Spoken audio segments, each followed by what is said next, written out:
All right, so yesterday we practiced going from condensed formula all the way to bond line formula. Like I said too, for the time being, try to show lone pairs. I realized after I looked at my notes yesterday that if I were following my own rules, I would have actually shown it like this, with the two lone pairs coming off of the oxygen. So to be the most correct, let's try to draw lone pairs for the meantime. Like I said, it's really helpful if you color code things. It's easy to accidentally lose or gain carbons in this process. So color coding can be really helpful. All right, this leads me to my next point, my biggest pet peeve. This deserves its own section in your notes.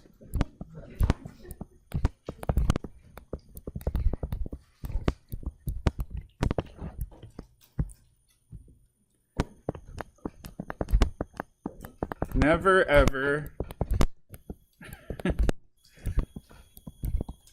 draw a carbon with 5 bonds.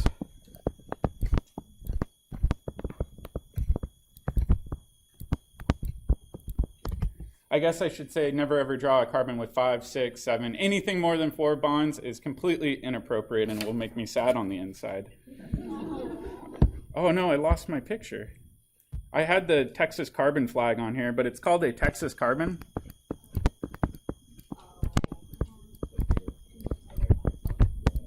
Equals a carbon with 5 bonds. It's not uncommon for me in third term organic chemistry or even first term to see this happen regularly. If it happens, I draw an arrow to it and then a frowny face, and then you lose points. So please never ever draw a carbon with 5 bonds. Usually every year somebody will point out the fact that there are experimental cases where you can, for example, protonate methane. That's such a wacky example and not anything we'll ever see. Carbon can have 4 bonds or it can have 3 bonds, which we'll see later, but you'll never have 5 or more bonds to a carbon. So please avoid that at all costs. All right, so jumping into our next topic, we're going to look at functional groups. How many of you have used Quizlet? Quizlet's pretty handy. It's an online flashcard system. There's games, things like that in there. I have a link both in OneNote and on the website to functional group flashcards. You're welcome to make your own if you'd like, but we'll go over them quickly in class here. So the first class will be hydrocarbon functional groups.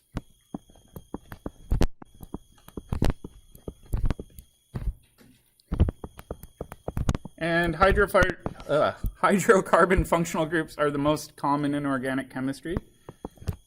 So we've got carbon-carbon single bonds, carbon-carbon double bonds, carbon-carbon triple bonds. Does anybody know what we call a single bond between 2 carbons? Alkane. So some of you might have seen this in your other classes. The key thing is the suffix is A-N-E. Alkyl just means that it's a carbon chain, right? So it's a carbon chain. Ane means that it has single bonds in it. If we go down to double bonds, it's still a carbon chain, so it starts with alk. But now we change the suffix to -ene to indicate that there's double bonds present. Next one is similar.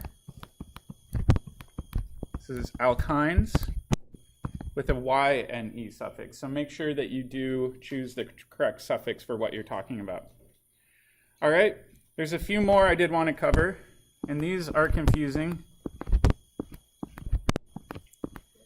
If you ever see a benzene ring coming off of something else, and the squiggly line, if you don't know, this just means it is attached to something.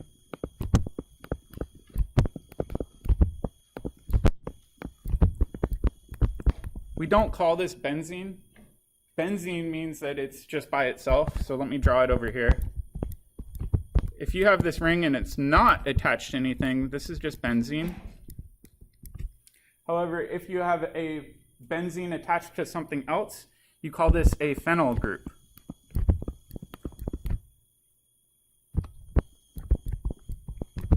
Some people will just call this an arene or aromatic. However, the best descriptor you can use is call this a phenyl group. This does get confusing though, and I'll show you why.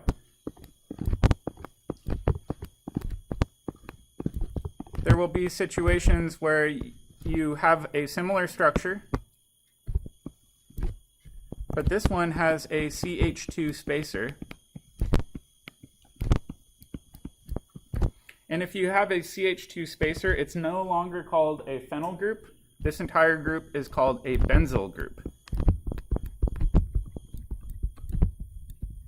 So it is kind of confusing, but these are your classic hydrocarbon functional groups. There are others. We're really not going to get into those for right now. These are the ones you'll see most commonly. All right. The next functional groups we're going to look at are ones that involve hetero atoms. Yeah. Are you okay instead of with the alternating double bonds, are you doing just a circle in the middle? Yeah, so the question was, if you draw benzene with a circle in the middle, is that okay? Absolutely. And in fact, we're going to talk about that when we get into resonance. Sometimes students will show dashed lines as a circle too, either or, it doesn't matter to me. What does that CH2 spacer in the benzyl group cause fundamentally that makes it so different that we group? That's an excellent question. So if we think about the hydrogens coming off of that CH2 group, they have really unique properties. They're more acidic. They're easier to form radicals with, so you can abstract a hydrogen atom. Yeah, so we'll talk about this more. We haven't really gotten there, but it has a lot to do with radical chemistry and acidity as well. So a benzyl group then is more stable, so much less. I wouldn't say more stable. If anything, I'd say more reactive. Okay. Yeah, good question though. All right, so next set of functional groups are all going to be hetero atoms.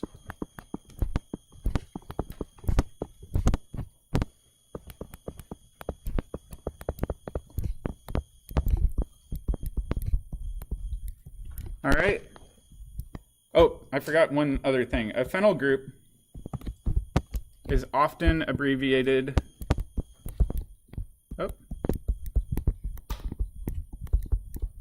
as pH. So if you ever see pH, that just means that you've got a phenyl group coming off. That might help with the pod. Hint, hint. All right. Next ones, like I said, are hetero atoms. Does anybody know what a hetero atom is? Different atoms than carbon? Yeah, different than carbon, right? So not carbon. All right, so hetero atom functional groups, we're dealing with something new altogether. And oftentimes to show this, we show a placeholder as R. That just means some generic parent chain or something that's connected. And in this one, I'm going to show X. So let's kind of identify these. This is our placeholder. And then X is a generic term in organic chemistry for a halogen. And you can tell that it's a halogen, right, because of the lone pairs, right? It's got 3 sets of lone pairs. That really only occurs with halogens. Okay? These are referred to as alkyl halides. So again, alk means that it's a carbon chain. That means that our group is going to be some sort of carbon group. And that there's some sort of halogen means that there's a halide coming off. You could call this an alkyl fluoride, alkyl chloride, alkyl bromide. So you can be more specific if you would like, but alkyl halide is the generic term. Yep. So then what's the difference between the R and the squiggly line? You could use an R instead of a squiggly line. Yeah, either or. Okay. Yep. Yeah. I thought with the hetero atom point that it's not, the functional group is not a carbon? Yeah, exactly. So in this case, the functional group is the halogen coming off. It's not carbon, so we call it a heteroatom. Yeah, it can be attached to a carbon, absolutely. Good question. All right, so now we'll go over a bunch of these. Again, R is going to be my placeholder. This one, we've got an OH coming off of it. What's this called? Alcohol. Oftentimes students get confused and they'll want to call it a hydroxy group. You can, under certain circumstances, we'll cover that when we get into naming, but for the most of the time we refer to these as alcohols. Next one looks pretty similar. We go down the column where oxygen is. Sulfur has very similar reactivity. These are thiols. These stink to high heaven. I used to work in a lab where we had people working with thiols, and you smell somewhere in between something rotting and a skunk. It is awful. So we won't work with thiols in here. Yeah. Aren't thiols part of the thing that's in your hair that when you bleach your hair it smells bad? Yeah, so there's thiols found in amino acids, specifically cysteine. And cysteine can form disulfide bonds or linkages. That's what makes your hair curly, too. So if you burn your hair, oftentimes that stinky smell is actually the sulfur. Good question. All right, next one, we've got a nitrogen. This is an amine. Specifically, it's a primary amine because it's only attached to one carbon atom. Conversely, you can have amines that are bonded to more carbon atoms. So I'll draw out all of these.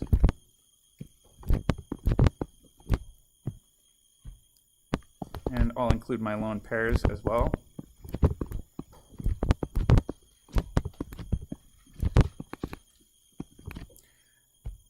These are all in that subclass of amines. The second one is still an amine, but now it's a secondary amine because it's attached to two different carbons. What do you think the third one is? Tertiary.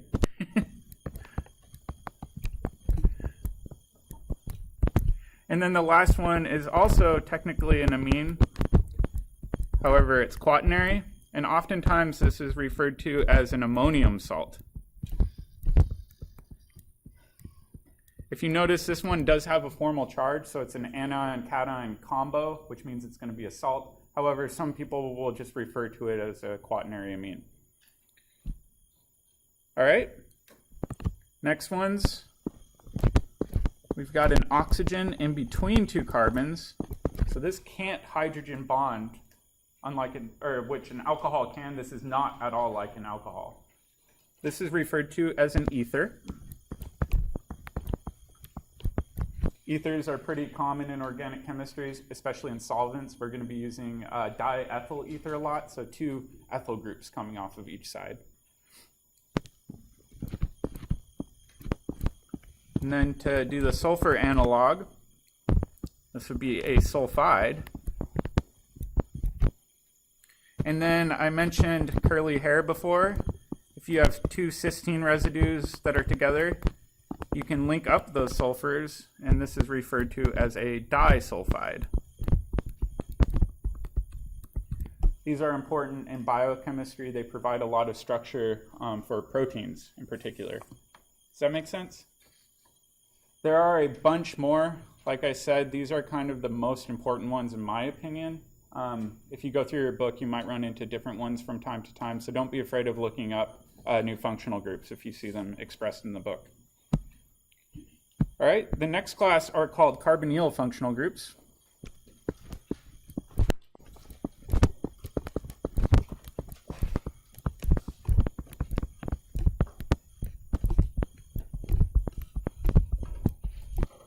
And carbonyl functional groups are very common. We're going to spend a lot of time working on these.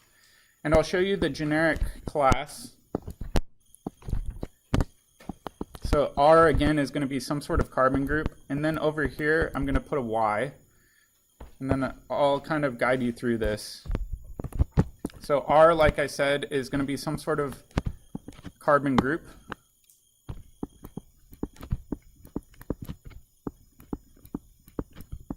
So carbon-based group. And then Y is just kind of my own custom placeholder for something coming off. And we'll make a chart over here of different Y attachments that we can have. So for example, if we swap out Y for a hydrogen, then it has its own unique name. It's no longer just a generic carbonyl. Specifically, this is an aldehyde. Does that make sense? So swap out that Y for a hydrogen and you have an aldehyde. All right, next one. Sorry, I'll include these squiggly lines here. Would be some sort of alkane coming off of it, so I'll call it CXHY. That just means some sort of generic alkane coming off in that Y position. This would now be a ketone. It could be 1 carbon long. It could be 2 carbon longs. It could be 1,000,000 carbon longs. It's still a ketone, right? As long as it's an alkane coming off of there, it's a ketone. Next one is if that Y group is an OH or an alcohol, we don't call it an alcohol because it's not like an alcohol. In fact, it's way, way, way more acidic. Does anybody know the name of this functional group? Carboxylic acid, exactly.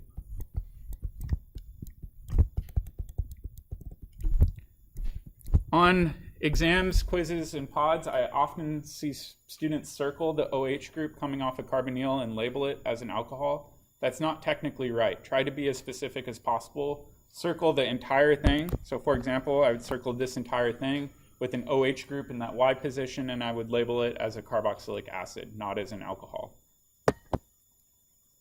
All right, next one looks pretty similar.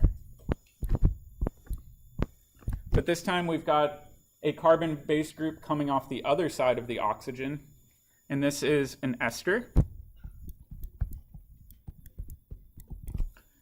These are pretty reactive. They're oftentimes quite fragrant as well. We'll actually do a lab later on this year where we make our own esters. Some of them smell like bananas and things like that. It's kind of fun. Yep.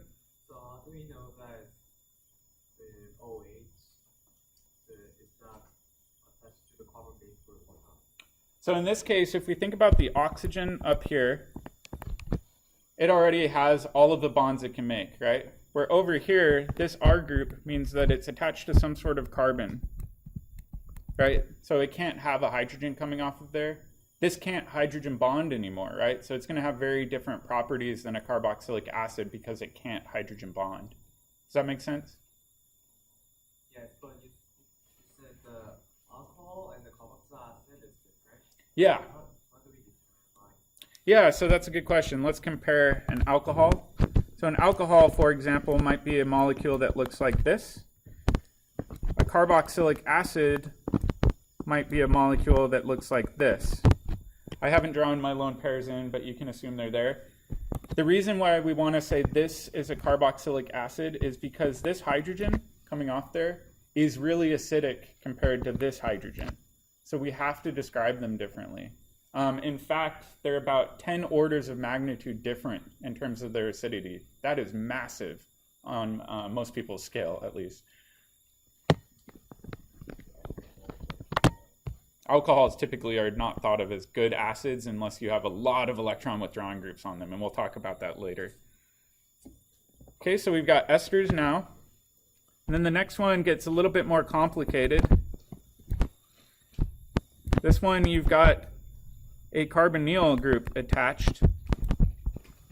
Again, this R group just means that you've got some carbon there. And this is referred to as an anhydride. So an example of an anhydride might be something like this, where this entire group is referred to as an anhydride. These are very reactive. This is acetic anhydride. I think often they're used as crowd dispersants. So if there's like a riot, police officers will fire tear gas. There's often anhydrides in there. It'll react with the mucous membranes in your eyes and in your lungs and make you pretty upset. So that's why they're used. The next ones are even more potent than anhydrides. And these are often used in tear gases as well. And that's where you just have some sort of halogen coming off a carbonyl.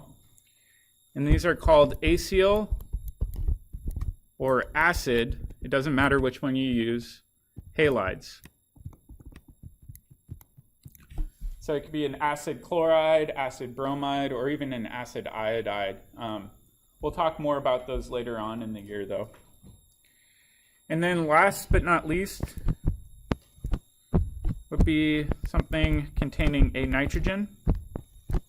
And I will say that this can be primary, it can be secondary, or it can be tertiary. Doesn't matter. And all of these will be referred to as amides. So amides are really important in biochemistry. They're the backbone of protein linkages, right? You form amide bonds between various amino acids. All right, so we've got a ton of different functional groups to name. I know for a lot of you, this is review. For other people, this might be all brand new. That's where I would use the Quizlet study aid as much as possible. Use your own flashcards. My goal is on the next quiz and next exam that these are kind of freebie points. So if you look at your problem of the day, let's go pull that up. The first page, I just want you to name functional groups. These should be freebie points. When we go to the back page, this is one of my favorite compounds. This is called Taxol. It was one of the hardest compounds ever made at the time. It took about a decade worth of work to make this. And it's one of the most potent anti-cancer drugs on the market today. Today we don't make it synthetically. We actually get E. coli to help make most of it, and then chemists tweak the final steps. So it's a lot less work to make it today. But I want you to identify all of the different possible functional groups that you can in this super complicated, scary-looking molecule. Don't be intimidated by it. Break it down to the simplest parts and check with your friends too and see if you agree. Like I said, pH stands for a phenyl group. We've got that down in the bottom. The other thing too is anytime you have a methyl group coming off a carbonyl, you can refer to that as an acyl group too. So sometimes you see that abbreviated in biochemistry. So pay attention to that being a carbonyl group. Make sense? Really interesting story behind the development of this. They almost drove a tree to extinction trying to get this drug out of the tree. And then they realized this is not good. We've got to figure out how to make this in the lab and not kill all of these trees. So it's a pretty interesting story. All right, now on to arguably the most important topic all year long, resonance. How many of you have talked about resonance in Gen Chem? That's what I like to hear. So resonance is one of the most important things in organic chemistry. My students often joke that if you don't know the answer to a problem, the answer is resonance, because it shows up over and over and over again. So the reason we have to use resonance structures is that Lewis structures aren't perfect. So Lewis structures do not always describe a molecule well.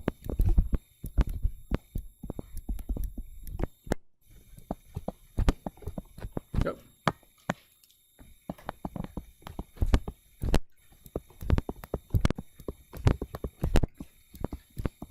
And I'll show you an example. This is called the formate anion. So there's two oxygens coming off of it. One oxygen has a negative charge, right? Based on what we talked about last week, most students would look at this and they'd say, all right, this is a single bond, obviously. This is a double bond. Which one should be longer? Yeah, we're taught to believe that single bond should be longer, right? So usually people would say, hey, this one should be shorter because it has double bond character. This one should be longer because it has single bond character. This is incorrect.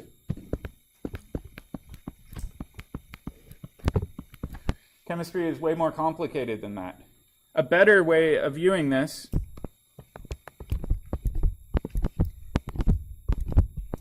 is to have both oxygens single bonded with almost a dash bond in between. They both have two permanent lone pairs. However, both oxygens share that negative charge. You're not forcing the negative charge on one oxygen or the other. Instead, a better way of thinking of it is this oxygen has essentially 1/2 of a negative charge. And then down here, this oxygen shares the other half. And then if we think about this bond and this bond, they're actually measured to be the same length. So what would the bond order be for this? It'd be 1.5. It wouldn't be 1, it wouldn't be a single bond, and it wouldn't be 2, it wouldn't be a double bond. Instead, it's kind of in between. These are the same length. So this is a correct view. However, chemists oftentimes don't like drawing those dash bonds and the partial charges like that. Instead, they want to show how electrons move through a whole molecule. So I'll show you some examples of resonance, and then we're going to spend a lot of time practicing this.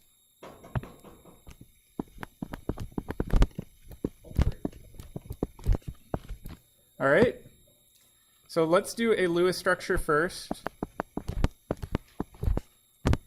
This has a carbon-carbon double bond, 2 hydrogens coming off that carbon, hydrogen coming off the central carbon.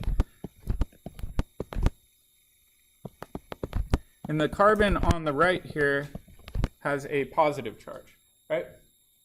Okay, this is called the allyl cation. It's kind of unique. All right, let's do some review. What's the hybridization for that carbon? sp2? All right, what about the hybridization for that carbon? sp2. All right, what about this one? sp2. They're all sp2. What a coincidence. All right, let's try to draw the molecular orbital picture for this. And I'm not going to draw all the sp2 lobes. With resonance, we're not interested in the hybridized lobes. Instead, we're really only interested in p orbitals. So I'll show you what I mean by that. Instead, I'll draw my sigma bond network just as normal lines like that. I'm actually going to offset this hydrogen to the right a little bit. But each one of these carbons has a p orbital, right? Because it's sp2 hybridized. So let's go ahead and draw it like that. We know we've got a pi bond on the left. So that's what's giving the left carbon-carbon bond double bond character. And then on the right, this is an empty p orbital. Okay? What can happen is because all of these p orbitals are aligned with one another, the pi bond can actually migrate into that vacant p orbital. In order to show this, what we use is a double-headed arrow system to indicate that it's a resonance structure, not a true reaction.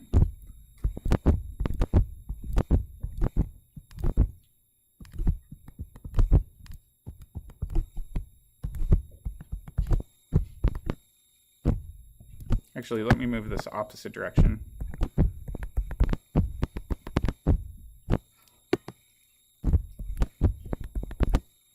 The p orbitals haven't gone anywhere. They're still in their same spots.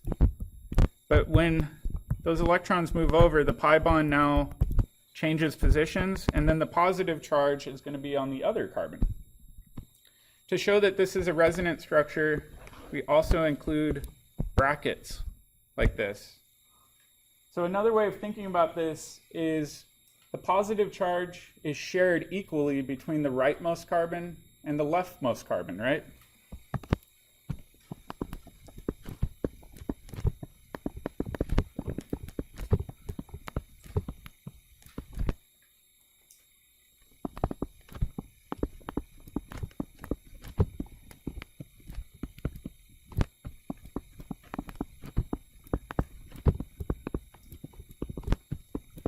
All right, second question.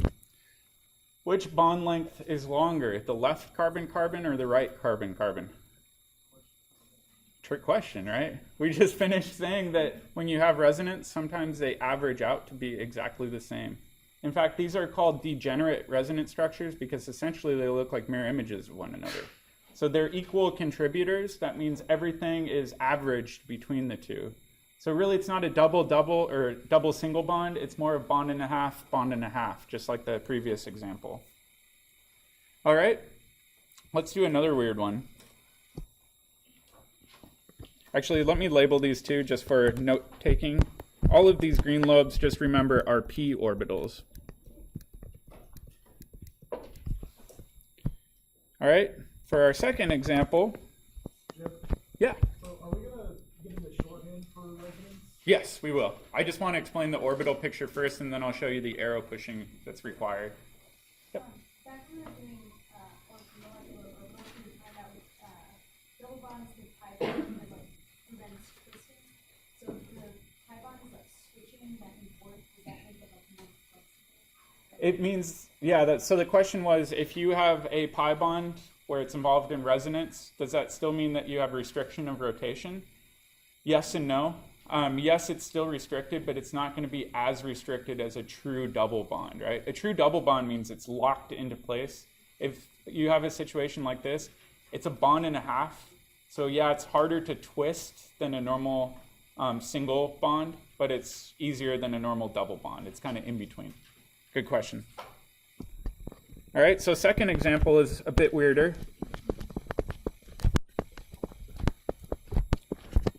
So for this one, we still have a 3-carbon network.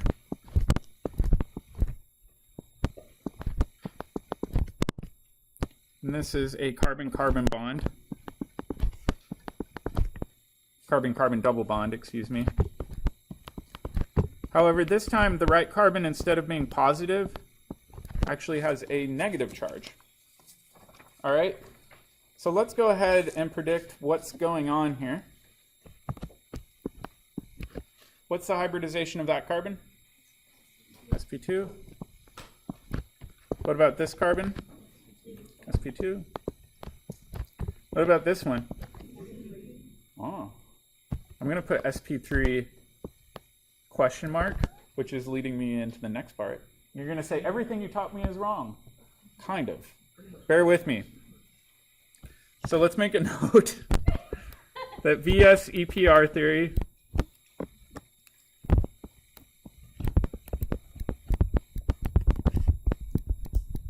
predicts that the right carbon is sp3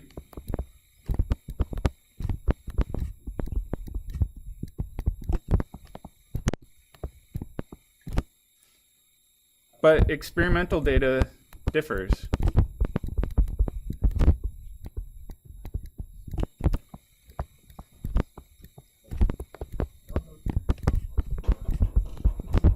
In fact, it shows that it is sp2. How might experimentally we know that it's sp2? What geometry would it have if it's sp2? It would be trigonal planar, right? So experimentally we know that it's trigonal planar and not trigonal pyramidal.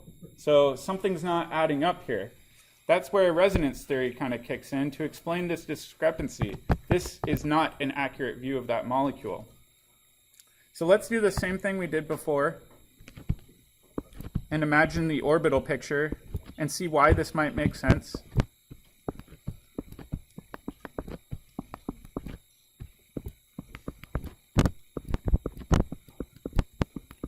So we've got these p orbitals coming off of all of these, and we know experimentally this right carbon, because it's sp2, must also have a p orbital.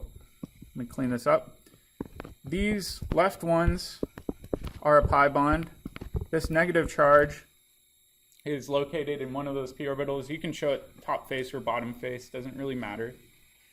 And then because all of these are aligned, that negative charge on the right carbon can actually migrate through that pi bond as well, because they're all in alignment. So again, we want to use these double-headed arrows.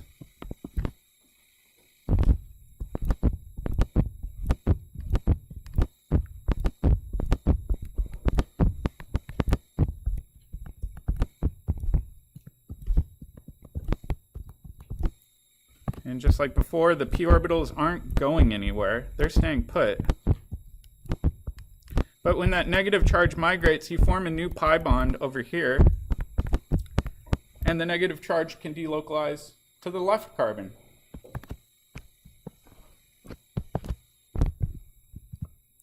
Why do you think this is more beneficial than having that right carbon be true sp3?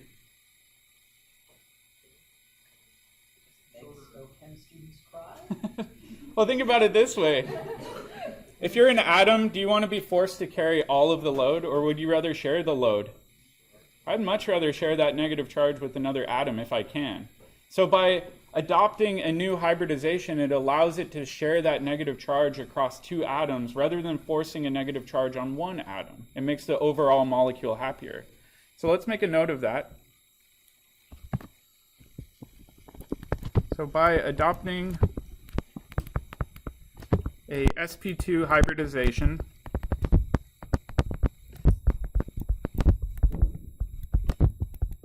the negative charge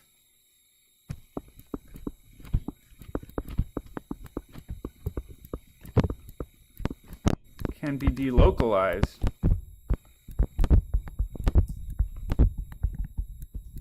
That's another fancy word for shared.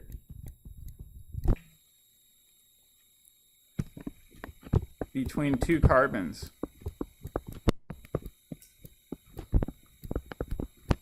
Like I said, atoms don't like having a negative charge or a positive charge for that matter. So if they can share them, they're overall going to be much, much happier. All right, so let's take a look at this using a bond line view.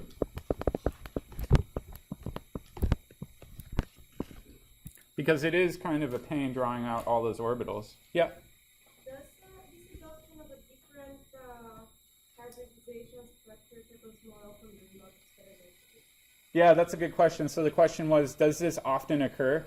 It depends. So because chemistry is not easy, if resonance can occur, and we'll learn how to predict whether or not it can or cannot, then oftentimes the hybridization will be different than what you would expect using Vespri theory. And so we'll practice that more tomorrow. But today I just wanted to introduce you to the overall idea of why resonance is occurring. Yep? So the reason that the far right carbon isn't hybridizing to sp3 is by only doing sp2, it has the extra p orbital to then share. Yeah, exactly. So the question was, if this carbon were sp3, then you wouldn't have any orbital in alignment to share that negative charge. In order to share a charge, you have to have p orbitals that are all aligned and parallel with one another. They can't be orthogonal, and you can't share electrons between, let's say, an sp3 orbital and a p orbital. It has to be aligned p orbitals all in parallel formation. All right, so bond line view. We can draw this a few different ways. I'm going to do the simple bond line view and not show any hydrogens, but we want to have brackets on each side. This carbon over here originally had a negative charge.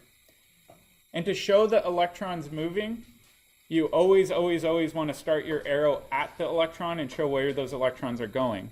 So to show this, I'll say, all right, these electrons that were a negative charge are going to essentially form a double bond in between that carbon-carbon set, right? If I do that, though, oftentimes students are tempted to draw this structure. Let me even make this uglier. Is that correct? No, because there's a hydrogen right there. What's wrong? Texas carbon. Jeff would show a frowny face and be ashamed. Don't show that. Instead, what we need to do is alleviate the Texas carbon. And so in order to do that, we can take these electrons from that pi bond and dump them onto that carbon on the far left, which is kind of what we saw up here, right? Up here, we saw that the negative charge could move all the way over to this leftmost carbon and be a new negative charge on that carbon.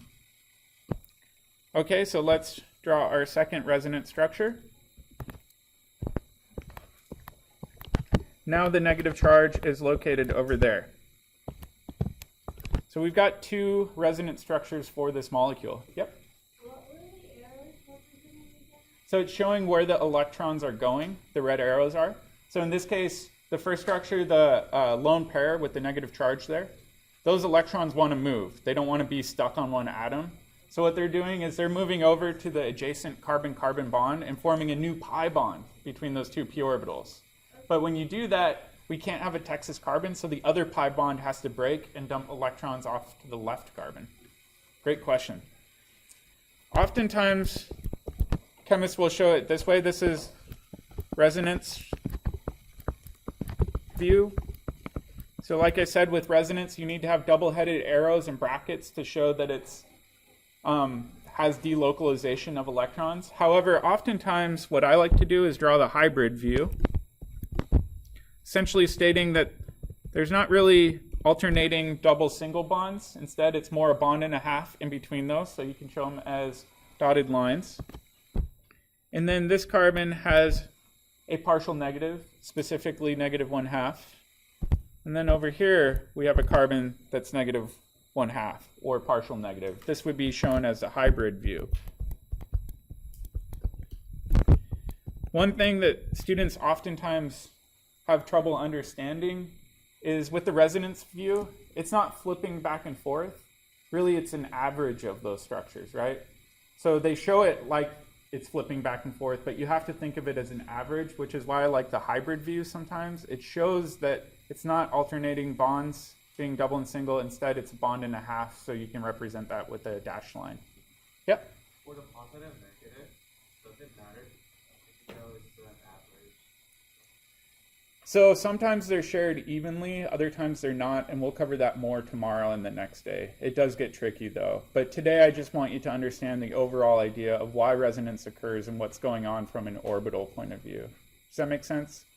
This is a really tricky concept. I would strongly encourage you to do as many practice problems from the book involving resonance. Historically, this is one of the Achilles heels for people first term organic chemistry. So make sure you do as many problems as possible, and we'll do a bunch of examples in class. All right, I think we'll end there, and I'll see Tuesday lab upstairs in a minute.